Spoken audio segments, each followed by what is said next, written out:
minasyaitonirrajim. Bismillahirrahmanirrahim. Assalamualaikum warahmatullahi wabarakatuh. Lana Yuda Channel mempersembahkan cerita silat serial Gatra Bumi episode yang ke-19. Selamat mendengarkan. Tidak terasa, waktu pun telah berjalan dengan cepatnya. Namun, pertempuran di padukan ujung hutan belum juga berkesudahan. Pada saat itu, Pandan Wangi sedang bertemu dengan dua orang murid Kiai Citragana, atau yang disebut juga dengan nama Ki Ajar Kalihwangi itu, yang sekarang baru bertempur dengan ayahnya, yaitu Ki Argapati, yang bergelar Ki Gede Menoreh. Dengan sengitnya, dan kedua lawan Pandan Wangi itu menyerang bagaikan orang yang baru kerasukan. Namun, Pandan Wangi yang sudah mengedap tidak terbawa oleh irama gerak lawannya yang gelisah dan marah, yang disebabkan karena mereka sudah beberapa lama belum mampu mengatasi lawannya, yang hanya seorang perempuan itu. Dengan tenang, Pandan Wangi mengimbangi kegarangan lawan-lawannya, namun kegarangan lawannya semakin lama, serangan-serangan semakin keras dan bahkan semakin kasar. Namun bagaimanapun juga, Pandan Wangi harus mengerahkan kemampuannya, tetapi mereka tidak dapat mengimbangi ilmu Pandan Wangi. Bahkan salah satu lawan yang berkemampuan tinggi belum juga mampu memecahkan pertahanan yang dibangun oleh Pandan Wangi. Murid Ki Ajar Citragana itu harus meloncat mundur, wajahnya menjadi merah padam, giginya bergemeretak oleh kemarahan yang terasa menghentak-hentak isi dadanya. Ternyata lawannya yang hanya seorang perempuan itu memiliki ilmu yang tinggi dan pengalaman yang luas.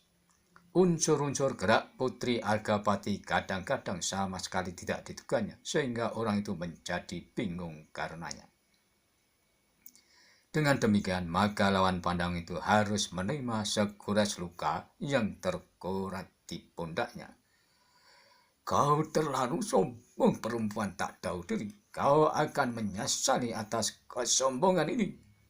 Pandan Wangi tidak sempat menjawab. Lawannya itu pun telah menyerangnya bagaikan ombak yang saling berkejaran. Hampir saja ujung pedang orang itu mengoyak tubuhnya. Namun Pandan Wangi sempat bergeser dengan cepat. Pandan Wangi pun harus menangkis serangan-serangan lawannya yang memburu saling silih berganti. Ia pun menyadari bila ia tidak segera meningkatkan ilmunya, maka lawannya akan mendesak terus-menerus. Dengan demikian, lawannya betul-betul berada dalam kesulitan. Dan sekali lagi, ujung pedang-pedang Wangi seakan-akan dapat mendali wadahnya telah menggores lengan muridnya Kiai Citragana. Aduh. Suara sakit terdengar dari mulut lawan Pandan. Sementara itu lawannya yang satu, lelaki yang bersenjata tombak bercabang dua, dengan cepat menyerang Pandan Wangi. Di saat kawannya yang tergores lengan itu meloncat surut. Tetapi sepasang pedang Pandan Wangi berputaran dengan cepat pula. Putaran pedangnya bagaikan membuat perisai di seputar tubuhnya. Serangan-serangan senjata lawan-lawannya yang sudah genap dua itu selalu membentur perisai yang sangat rapat yang dibuat Pandan Wangi dengan putaran kedua pedangnya. Tang, ting, tim, tung. Bahkan tombak lawan yang bercabang dua hampir saja terlepas dari genggamannya. Sementara itu, pertempuran di antara pengawal terpilih dari tanah perdikan mulai yang dibantu beberapa orang prajurit khusus dengan para pengikut Kiai Citragana menjadi sengit. Ternyata para pengawal itu telah memiliki bekal yang tidak kalah dengan bekal seorang prajurit di saat bertempur di medan perang. Pada saat itu, Prastawa masih bertempur dengan keras melawan murid Citragana yang memiliki ilmu yang cukup tinggi. Dengan pedangnya diputar bagaikan paling-paling, telah mengejutkan lawannya. Senjatanya itu menyambar-nyambar dengan cepatnya dalam putaran yang sangat membahayakan lawannya. Namun, murid terpercaya Kiai Citrakani pun mampu bergerak dengan cepat pula, menghindar dan bahkan meloncat menyerang menyusup di antara putaran pedang Prastawa. Dengan demikian, maka kedua orang itu telah bertempur dengan saling menyerang serta saling menghindar. Prastawa maupun lawannya mampu bergerak dengan cepat dan keduanya memiliki kekuatan melebihi kekuatan orang kebanyakan. Keduanya bahkan mulai mempergunakan kekuatan dan kemampuan cadangan di dalam diri mereka. Sehingga dengan demikian maka ayunan senjata mereka dengan loncatan-loncatan yang ringan telah membuat orang yang melihatnya menjadi kagum. Benturan senjata pun tak terhindarkan. Setelah Gagah Putih dan Agung Sedayu mampu menemukan lawan-lawannya, tetapi Ki Jayaraga masih bertempur dengan orang yang mempunyai kemampuan yang sangat tinggi. Kedua orang tua itu memiliki ilmu yang benar-benar sudah matang. Sehingga pertempuran antara keduanya adalah pertempuran antara ilmu yang jarang ada duanya. Kedua orang yang rambutnya sudah beruban itu kemudian bertempur semakin lama semakin seru. Ilmu mereka pun meningkat semakin tinggi sehingga pada saatnya keduanya telah merambah ke ilmu simpanan mereka. Dedemat alas kau orang tua, geram Ki Jayaraga, kau masih juga mampu mengimbangi ilmuku. Apa hubunganmu dengan macan kumbang yang selama berkeliaran di pesisir utara? Bertanya orang itu. Aku tidak tahu maksudmu. Itu jawab Ki Jayaraga. Apa kau saudara seperguruan dengannya? Menilik gerak dan tandang mirip si macan kumbang itu. Namun Ki Jayaraga tidak menanggapnya. Kemudian lawannya berkata, kau orang tua atau bukan? Namun kau jangan bangga dulu, sebab aku belum sampai ke puncak ilmuku. Memangnya kau kira aku juga sudah? Jawab Ki Jayaraga. Lawan Ki Jayaraga itu tertawa terbahak-bahak. Kemudian katanya, jadi kau masih mampu meningkatkan ilmu lagi? Kita akan buktikan nanti. Jawab Ki Jayaraga. Kembali orang yang sudah beruban itu tertawa. Namun, dalam getaran suaranya yang keluar dari bibirnya telah mengalir udara yang sangat panas, dan udara panas yang tidak kasat mata itu telah menerpa Ki Jayaraga. Ki Jayaraga terkejut. Namun ia pun dengan cepat segera meloncat untuk menghindar, serta menjatuhkan diri berguling beberapa kali untuk mengambil jarak. Siapa kau sebenarnya? Ilmu mengingatkanku kepada sawar geni, bertanya Ki Jayaraga. Namun orang itu tidak menyaut, bahkan ia mengulangi lagi dengan getaran suaranya, udara yang panas itu. Pada saat itu Ki Jayaraga telah bersiap pula ketika lawannya menyerangnya. Dengan udara yang panas namun tidak kasat mata, maka tiba-tiba saja ia telah menghentakkan tangannya menghadap ke arah lawannya. Dan kemudian seleret lidah api telah berhembus dari telapak tangan Ki Jayaraga ke orang tua tersebut. Namun walau hanya seleret lidah api, tetapi panasnya melebihi panasnya bara api yang kebiruan yang mampu meluluhkan besi baja. Lawannya itu terkejut serta mengumpat sejadi-jadinya. Kemudian ia dengan tangkasnya telah melenting menghindar dari sambaran lidah api yang menyembur ke arahnya. Lawan Ki Jayaraga pun menjadi bertambah marah. Sambil menggeram ia berkata, seharusnya kau sudah mati ketika aku mengembuskan napas apiku itu. Tetapi kau masih tetap hidup, bahkan kau masih mampu pula membalas seranganku. Tak lama kemudian orang yang sudah ubanan itu segera menyerang dengan ilmu yang tinggi. Getaran udara meluncur dari sela-sela bibir lawan Ki Jayaraga. Ternyata udara yang meluncur dari mulut orang itu panasnya memang melebihi api. Tetapi Ki Jayaraga menyadari sepenuhnya dari serangan lawan itu. Oleh karena itu, maka ia pun segera berloncatan menghindar. Namun di saat kedua kakinya sudah berdiri tegak, maka kedua telapak tangan terjulur menghadap ke arah lawannya. Kau memang sombong, kata orang itu sambil meloncat untuk menghindari serangan dari kedua telapak tangan Ki Jayaraga. Ki Jayaraga tidak menjawab. Namun lawannya yang terkejut sebab selagi mulutnya masih terbuka, maka serangan Ki Jayaraga telah menyambarnya. Push! Lawan Ki Jayaraga meloncat ke samping, namun Ki Jayaraga seakan-akan mengerti apa yang akan dilakukannya. Oleh karena itu, maka serangannya pun segera menyambarnya lagi. Orang itu tidak menyangka sehingga ia gelagapan karena begitu cepatnya serangan Ki Jayaraga yang berikutnya itu sudah menyusul lagi. Oleh sebab itu ia pun dengan cepat menjatuhkan diri dan berguling di atas tanah. Namun bersamaan dengan itu, lawan Ki Jayaraga berteriak dengan kerasnya. Orang yang sudah ubanan dan berilmu sangat itu telah menyerang dengan ajian gelap ngampar. Getar suaranya seakan-akan bergulung-gulung dengan cepat menggema ke segala arah.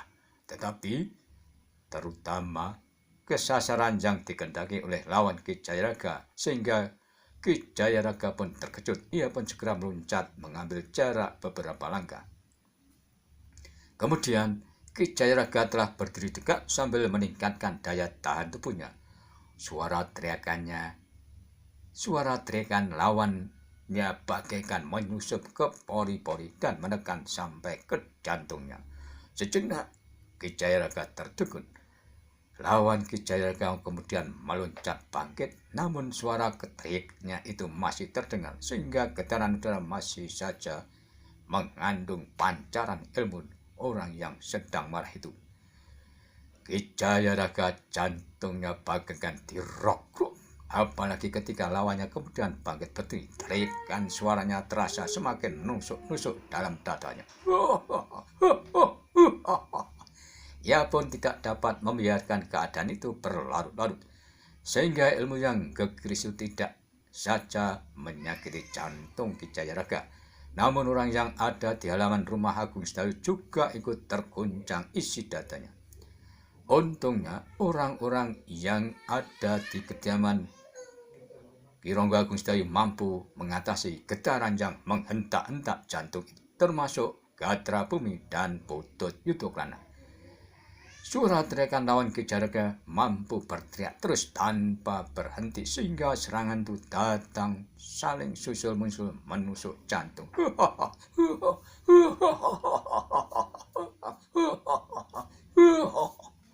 Suaranya kembali menggema mendetak-detak jantung yang mendengar. Tetapi Ki Jayaraga telah mengambil keputusan untuk menyelesaikan pertempuran dengan segera. Ia tidak hanya mengandalkan daya tahannya yang tinggi saja, tetapi Ki Jayaraga pun telah mengerahkan ilmu puncaknya pula. Ki Jayaraga telah menyadari seandainya ia terlambat, maka ia sendiri akan menerima akibatnya. Oleh sebab itu, di saat yang sangat gawat itu, maka Ki Jayaraga pun mulai memusatkan nalar putrinya. Sesaat kemudian ia telah meloncat dan bertumpu pada tangannya serta melenting berputar udara tanpa menghiraukan serangan aji gelap ngampar yang mengedap-ngedapi yang hampir sempurna itu. Demikian kakinya menginjak tanah, maka sekali lagi ia meloncat sambil menghentakkan tangannya. Namun pada saat bersamaan, lawannya yang melihat Ki Jayaraga menyerang dengan garangnya telah berteriak dan menghentakkan ilmu gelap ngampar.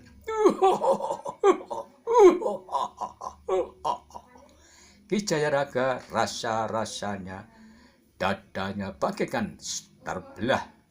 Namun di saat itu pula ia telah mengayunkan tangannya ke arah lawannya dengan melepaskan kemampuan ilmunya Aji Sikat Bumi.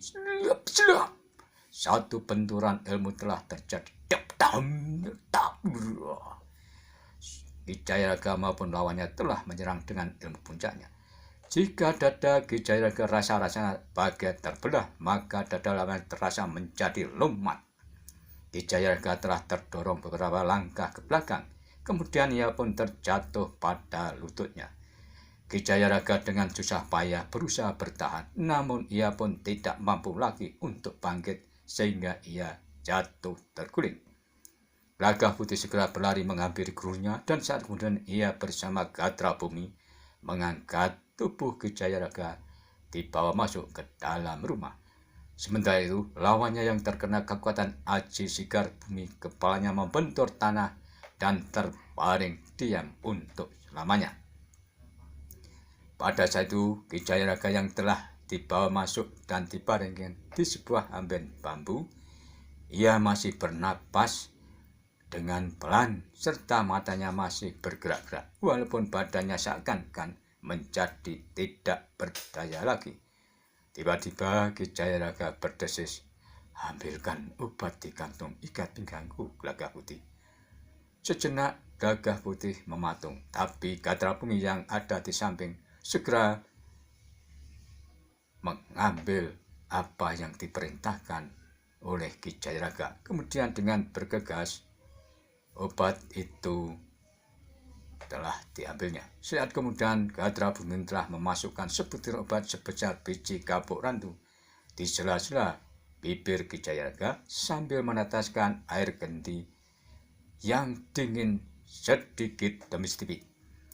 Maka sejenak kemudian obat itu pun telah menjadi cair serta mengalir di kerongkongan Ki Jayaraga dan membantu memperkuat daya tahan tubuhnya sehingga luka dalam Ki Jayaraga itu pelan-pelan dapat teratasi. Namun dalam pada itu, pertempuran di padukuhan ujung hutan masih berlangsung dengan sendirinya. Sepasang pedang pandan wangi berputaran dengan cepat diputar di daerah tubuhnya, seakan-akan telah membuat perisai yang tipis memutari tubuhnya. Kedua orang murid Kiai Citragana ternyata berilmu tinggi pula. Serangan-serangan yang silih berganti cepat berbahaya bagi Pandanwangi.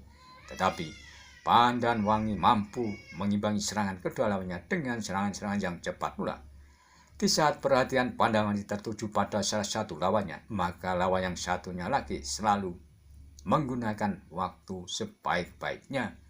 Dengan tangkasnya orang itu menyerangnya dengan menjulurkan pedangnya untuk menggapai tubuh Pandanwangi. Untuk sementara, Pandanwangi masih dapat menghindari dari dan menangkis serangan-serangan lawannya. Namun, serangan-serangan itu menjadi semakin cepat. Di saat senjata lawannya yang berupa tombak bercabang dua terjulur mematuk ke arah bahu, maka Pandanwangi pun meloncat beberapa langkah ke belakang. Namun, tombak bercabang itu bergetar dengan derasnya, seakan-akan menjadi beberapa tombak memutari tubuh Pandanwangi. Tetapi dengan tangkas pula Pandanwangi mengelak sambil pedangnya menebas senjata lawannya. Namun ketika benturan terjadi, ternyata tajam pedang Pandanwangi tidak mampu memotong tombak lawannya. Bahkan lawannya tangannya bergetar oleh kekuatan yang dimiliki. Pandanwangi menjadi berdebar-debar, hanya lawannya yang bersenjata tombak bercabang itu betul-betul seorang yang berilmu tinggi. Maka dengan demikian Pandanwangi harus mengerahkan kemampuannya untuk melawannya. Sementara lawannya yang bersenjata pedang selalu berusaha mempergunakan kesempatan untuk melumpuhkan Pandanwangi. Dan temannya yang bersenjata tombak bercabang berusaha menarik perhatian Pandanwangi sehingga terbuka kesempatan bagi temannya yang bersenjata pedang untuk menghentikan perlawanan Pandanwangi. Oleh karena itu, maka serangan-serangan tombaknya semakin sengit. Ujung tombaknya terayung di seputar Pandanwangi. Sesekali tombak itu terjulur mematuk bagaikan seekor ular bandotan macan yang berkepala dua. Di saat Pandanwangi sibuk menghindari ujung tombak lawannya yang selalu memburu, tiba-tiba saja lawannya yang bersenjata pedang meloncat menyerangnya dari arah pinggang, sehingga Pandanwangi pun mengalami kesulitan. Pada satu Pandanwangi terkejut, tombak lawannya telah dihentakkan sehingga Pandanwangi harus menghindar bergeser surut dan justru ia mendekati lawannya yang bersenjata pedang yang sedang menyerangnya juga. Tetapi Pandanwangi dengan tangkas melenteng tinggi serta berputaran di udara menghindari serangan pedang lawannya. Namun dikala kakinya sudah menginjak tanah, ternyata lawannya dengan cepat memburunya sambil menjulurkan pedangnya sehingga senjata lawannya telah menguras lengannya. Pandan Wangi menjadi merah padam. Lengannya yang terluka membuat darahnya bagaikan mendidih. Ia pun memang merasakan sakit, kemudian memandang dengan tajam kepada lawannya sambil berkata, "Kalian memang licik, maka aku pun tidak punya pilihan." Sesaat kemudian Pandan Wangi telah mengambil keputusan untuk mengeterapkan ilmu pamungkasnya yang telah dikuasainya dengan baik. Ilmunya itu seakan-akan telah diketemukan sendiri selagi ia mengembangkannya. Dengan pengalaman serta penalaran yang tinggi, maka ia telah menguasai ilmu yang langka dan yang akan sangat mengejutkan kedua lawannya nanti. Sehingga dalam keadaan yang membahayakan dirinya, maka ilmu itu pun telah mulai diterapkan.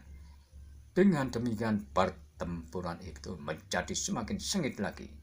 Serangan-serangan tombak lawannya semakin garang, sementara itu lawannya yang bersenjata pedang berusaha mempergunakan setiap kesempatan sebaik-baiknya.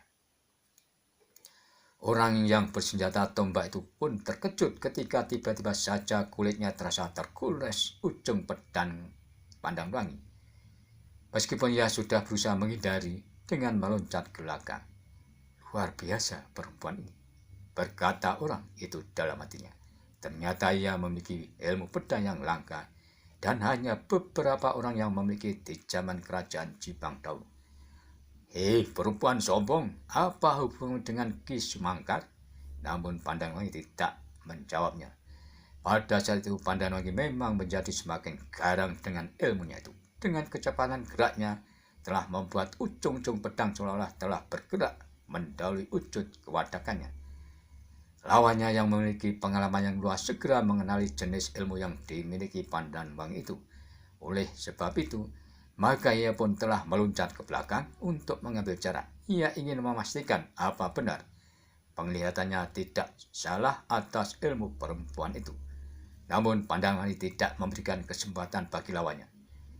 Dengan cepatnya ia memburu orang yang bersenjata tombak itu. Pedangnya bergerak melampaui kecepatan pengamatan lawannya. Di saat Pandan Wangi memburunya, maka lawan yang satunya yang bersenjata pedang dengan cepat terayun deras menyerang Pandan Wangi dari belakang. Namun Pandan Wangi ternyata sempat mengetahuinya. Maka ia pun dengan cepat merendahkan dirinya.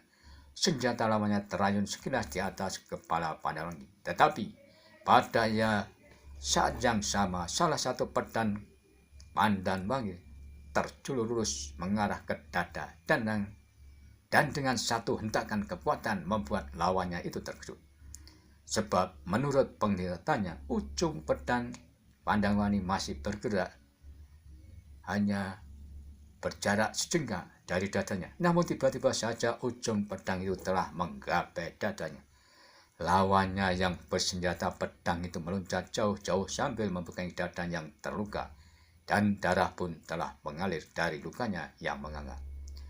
Orang yang bersenjata tombak itu pun terkejut pula. Ia tidak mengingatkan pada temannya yang terluka di dada tentang ilmu perempuan yang sangat berbahaya. Maka melihat kawannya telah terluka, orang yang bersenjatakan tombak kemarahan semakin mencapai ubun-ubun, sehingga tombaknya telah diputar dan menggeliat, kemudian mematuk serta menjulur ke leher Pandan Wangi. Pandan Wangi menjadi sangat berhati-hati. Jika ujung tombak yang bercabang itu mengenai lehernya, tentu ia akan tidak bernyawa lagi. Tetapi dengan ilmu pedangnya yang sudah dikembangkan sendiri, Pandan Wangi mampu mengatasi kemampuan lawannya. Dengan demikian ia mampu mendesak lawannya kembali. Tetapi ketika ujung tombak lawannya mengenai pundaknya, maka Pandan Wangi itu terdorong beberapa langkah ke belakang. Demikian kuatnya tenaga lawannya sehingga membuat Pandan Wangi kehilangan keseimbangannya. Namun demikian Pandan Wangi itu terjatuh, maka ia pun segera berguling beberapa kali. Dengan cepat ia kembali melenting berdiri. Sementara itu Di lingkaran yang tidak jauh dari pertempuran Pandanwangi, Ki Argapati atau yang bergerak Ki Gede Menoreh telah meningkatkan ilmunya pula. Pada saat itu, Ki Gede Menoreh masih bertempur dengan Kiai Citragana. Ki Gede Menoreh yang bertanggung jawab terhadap wilayahnya berusaha mempercepat penyelesaian dari pertempuran itu dengan ketangguhan yang sudah mampan, yang disesuaikan dengan keadaan tubuhnya. Maka Ki Gede Menoreh mampu menunjukkan kelebihannya atas Kiai Citragana. Bahkan beberapa saat kemudian Kiai Citragana itu pun mulai terdesak tanpa menyadari bahwa kaki lawannya telah menjadi cacat, sehingga lawannya itu tidak berusaha memancing Ki Gede Menoreh untuk bergerak lebih banyak dan bertempur pada jarak yang panjang. Namun Kiai Citragana melihat suasana yang tidak menguntungkan kelompoknya. Maka dengan demikian ia tidak berniat lagi untuk kembali menghadapi Ki Gede Menoreh.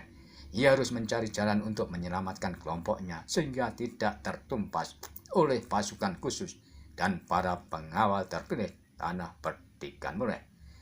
Apalagi Kiai Citragana memegang perintah dari Kiai Arangawu. Jika ia gagal membuat landasan di tanah Perdikan Menoreh, maka kelompoknya segera ditarik serta melarikan diri untuk menyusun langkah yang lebih baik lagi. Dengan demikian, maka sejak kemudian telah terdengar isyarat suara suitan yang nyaring, sehingga pengikutnya itu pun segera menyusun diri agar mereka tidak dihancurkan di saat mereka mundur. Oleh karena itu, dengan ketangkasan, para pengikut Kiai Citragana itu pun berloncatan, silang menyilang di antara rumah dan halaman, menyusuri pagar-pagar kebun dan perkarangan, dan kemudian bergeser mundur serta menghilang di antara rimbanya pepohonan hutan. Sementara itu, pertempuran di halaman rumah Agung Sedayu juga sudah berakhir. Sebagian dari mereka yang ikut bersama Kiai Sawunggeni itu sudah menyerahkan diri, apalagi mereka telah kehilangan pemimpinnya, sehingga mereka tidak mempunyai harapan lagi. Jika pemimpin mereka yang berilmu tinggi saja sudah tidak berdaya, apalagi para pengikutnya. Pada saat itu, waktu pun sudah menjelang malam. Terlihat bulan bentuknya mulai bulat penuh yang menandakan purnama sudah tiba. Namun udara dingin yang tidak seperti biasanya telah menyelimuti bumi Mataram dan sekitarnya. Karena peristiwa ini disebabkan bulan jaraknya agak menjauh bumi. Pada satu kebetulan malam Jumat, di ibu kota Mataram banyak rumah-rumah belum terlalu malam, namun sudah banyak yang menutup pintunya. Sementara itu, tidak jauh dari pinggiran kota Mataram berdiri beberapa gubuk, dan di salah satu gubuk yang berada di tengah tegalan terlihat beberapa orang sedang berkumpul untuk mematangkan sebuah rencana. Kakang Silopati, kata salah satu orang yang ada di gubuk tersebut. Setelah kegagalan di tanah Perdikan Menoreh, pemimpin telah menugaskan kita untuk mengambil sebuah pusaka di gudang pembendaraan di kota raja yang pernah menggetarkan kaum persilatan. Jangan terlalu keras, Adi Kitanggono. Banyak telik sandi Mataram yang merunda di sekitar daerah ini, jawab Ki Silopati. Maaf Ki Kitanggono pun sambil sedikit menutup mulutnya. Rupanya Kiai Arangawu sangat marah sekali atas kegagalannya ketika ingin membuat landasan di tanah Perdikan Menoreh untuk menggoyang kekuasaan Mataram, berkata Kiai Kebolepen. Benar Kiai, jawab salah seorang yang di dalam gubuk itu. Namun pada saat itu, di arah tenggara tiba-tiba saja terdengar suara geluduk yang menggelegar. Beberapa orang yang berada di gubuk itu pun terkejut mendengar geluduk itu. Namun ada seorang yang sudah tua yang tidak terpengaruh dengan suara itu. Bahkan ia pun malah tersenyum. Orang tersenyum adalah pemimpin mereka yang bernama Kiai Kebolepen itu. Sesaat kemudian Kiai Kebolepen itu berkata, Kau dengar suara geluduk yang menggelegar itu? Dengan tanda itu berarti rencana kita di malam ini akan berhasil. Dan orang-orang yang mendengarkan ucapan Kiai Kebulaiban itu pun mengangguk-anggukan kepalanya, menandakan bahwa orang-orang tersebut mengiyakan ucapan pemimpinnya. Demikian sedikit pembicaraan yang dapat didengar dari orang-orang yang ada dalam gubuk di tengah tegalan pinggiran kota raja itu. Setelah malam sudah berada pada puncaknya, orang-orang tersebut kemudian mulai melaksanakan tugasnya. Satu orang tinggal di gubuk, satunya lagi menunggu di luar tembok. Sedangkan dua orang yaitu Ki Selopati dan Ki Tangwono menuju tempat penyimpanan benda yang akan diambilnya. Ternyata keduanya orang-orang yang berilmu tinggi. Dengan beberapa loncatan mereka bisa melewati penjagaan yang cukup ketat di gudang pemberaan pusaka tersebut. Beberapa saat mereka mengamati gedung tempat penyimpanan benda itu. Kemudian Ki Selopati langsung meloncat di atas genteng dengan dengannya. Lalu dengan perlahan ia membuka beberapa genteng dan mengamati ke bawah untuk mencari di mana letak benda yang akan diambilnya itu dengan ciri-cirinya, yaitu bendanya berupa tongkat dan di ujungnya terdapat kepala tengkorak sebesar kepalan tangan. Setelah mengetahui benda tersebut yang letaknya bersebelahan dengan sebuah tombak panjang, lalu Ki Selopati pun turun dengan entengnya. Sambil melihat beberapa benda yang dianggap pusaka, ia pun kemudian mendekati sebuah tongkat yang pernah menggetarkan dunia kanuragan. Sejenak Ki Selopati mengamati benda tersebut, dan setelah benar dengan tongkat yang dimaksud, maka ia pun mengeluarkan sebuah kain hitam untuk membungkus tongkat itu. Kemudian ia letakkan di punggungnya setelah diikat dengan tali yang khusus. Setelah itu Ki Selopati dengan beberapa kali loncatan ia pun sudah berada di atas genteng kembali. Sejenak ia memperapikan genteng, lalu Ki Selopati meloncat ke salah satu pohon yang rimbun, yang mana pohon-pohon yang berdaun rimbun itu ternyata banyak tumbuh di halaman gudang pusaka. Sementara itu Ki Tangwono dengan kecepatan seperti kitang atau rusat, dengan dua jarinya ia telah melumpuhkan dua orang yang sedang berjaga di gudang pusaka tersebut.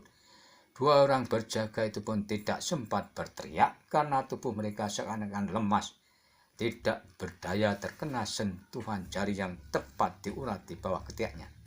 Dan sesaat kemudian terlihat Ki Tangwono sudah melesat keluar tembok dengan membunyikan suatu kode tertentu yang sudah dipahami oleh Ki Selopati dan temannya yang berada di luar tembok. Tidak lama kemudian mereka bertiga pun segera menuju ke gubuk yang ada di tengah tegal di luar tembok kota raja. Namun sebelum sampai ke gubuk yang dituju, mereka terkejut bahwa di tengah jalan tiba-tiba sudah berdiri seorang dengan rambut ikal panjang, agak gemuk dan dada bidang berisi, dengan sebagian wajahnya tertutup kain ikat kepalanya.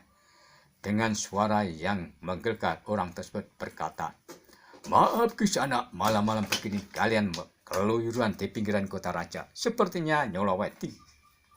Ketiga orang pun segera bersiap diri setelah melihat kehadiran orang yang tidak diketahuinya tiba-tiba sudah berdiri di hadapannya.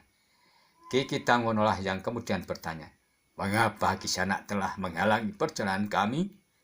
Masih dengan suara yang menggelegar, orang yang sebagian mukanya tertutup kain ikat kepala tersebut cuma tertawa saja.